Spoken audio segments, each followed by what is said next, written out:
Speaking of health and fitness, May is High Blood Pressure Awareness Month.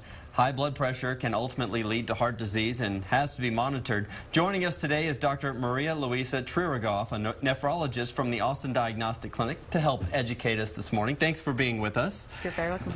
High blood pressure or hypertension is caused by what? Well, hypertension is elevated blood pressures in the arteries of your body. And the arteries are the blood vessels that carry the blood from your heart to all of your organs. The majority of individuals with hypertension or high blood pressure, we don't know the cause, and we call it essential hypertension. There's a small percentage of people who have what's called secondary hypertension, meaning the high blood pressure is caused by some condition that's identifiable and potentially treatable. And sometimes this is called the silent killer. It Symptoms is. Not always visible. That's exactly right. For the most part, elevated blood pressure has no symptoms. No. So it's important to be seen regularly by your physician to get your blood pressure checked. And so what are the ways to prevent it, I guess? Because is it a genetic disorder? There is. Genetics are definitely a risk factor for high blood pressure. If your mother or father, anyone in your family has had high blood pressure, you are more likely to develop high blood pressure. But there are other risk factors. It's more commonly seen in African Americans.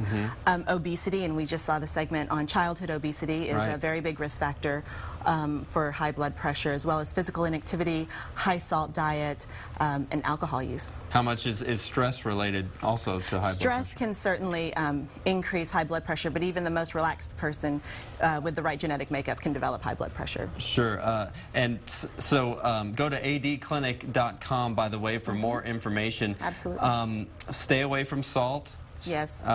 What are some other tips as far as dietary? In terms of, you want to decrease other risk factors for high blood pressure, increasing your fruits and vegetables, decreasing fat in your food, decreasing your cholesterol and high carbohydrate intake. When it comes to salt, one thing is you've got to realize is you really don't need that much salt in your diet. The recommendations in a low sodium diet is less than 2,300 milligrams of sodium, and that's just the amount of salt in 1 teaspoon. So it's important to look at your labels and look at the sodium content and make sure you try to stay within that 2,300 milligram limit. Is there a way to monitor yourself just on a daily basis? Absolutely. You can purchase a blood pressure cuff at any pharmacy and check it at home. The one thing I would recommend is taking it to your doctor to make sure that it's calibrated correctly and that someone's making sure that you're performing it correctly. All right. High blood pressure, second leading cause of medical visits today. Absolutely. So obviously it's a great concern across our country. Exactly. Thanks for being with us.